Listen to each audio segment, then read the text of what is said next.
Hi und willkommen zu meinem neuen Video. Schön, dass ihr wieder eingeschaltet habt. Ich habe eine Auberginen-Quiche gebacken. Ich finde, im Sommer schmeckt sie besonders gut. Abends ganz gemütlich mit einem Gläschen Wein. Falls ihr die nachbacken möchtet, los geht's.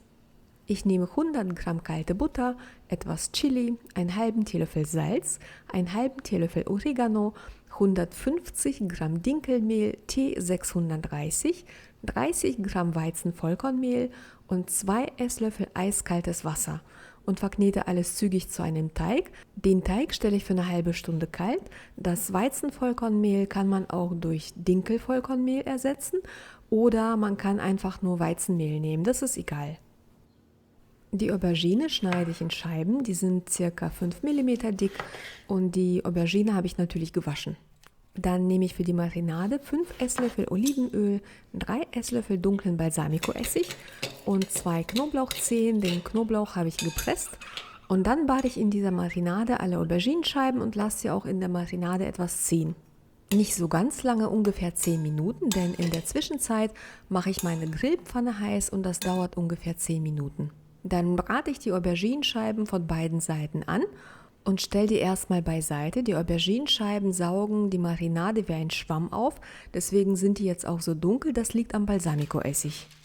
Dann rolle ich meinen Teig zwischen 2 Backpapierbögen aus und kleide mit dem Teig die Backform aus.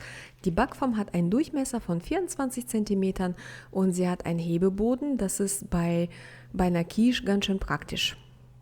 Die Backform stelle ich dann nochmal so, wie sie ist, kalt und mache den Guss fertig. Für den Guss nehme ich einen Becher Creme Fraiche, Salz und Pfeffer nach Geschmack, 3 Eier Größe M und 2 Stängel Basilikum klein gezupft. Ich vermische einfach alle Zutaten gut miteinander und das war's dann auch schon. Und jetzt kann man die Quiche auch schon schichten. Ich verteile erst die Auberginen auf dem Teig, ungefähr die Hälfte davon, dann ein paar Tomaten mit der Schnittfläche nach oben. Ich habe insgesamt 150 Gramm Kirschtomaten genommen und ich habe sie halbiert. Dann Ziegenfrischkäse als Flocken oder Stückchen und ich habe insgesamt 150 Gramm genommen und das ist ein milder Ziegenfrischkäse. Dann kommt die Hälfte von dem Guss übers Gemüse und über den Frischkäse. Und dann wiederhole ich das Ganze nochmal. Und dann wird die Quiche endlich gebacken und zwar im vorgeheizten Backofen bei 200 Grad Ober- und Unterhitze oder bei 180 Grad Umluft, circa 40 Minuten, plus minus 5 Minuten, je nach Backofen. Die Backzeit hängt natürlich wie immer vom Backofen ab.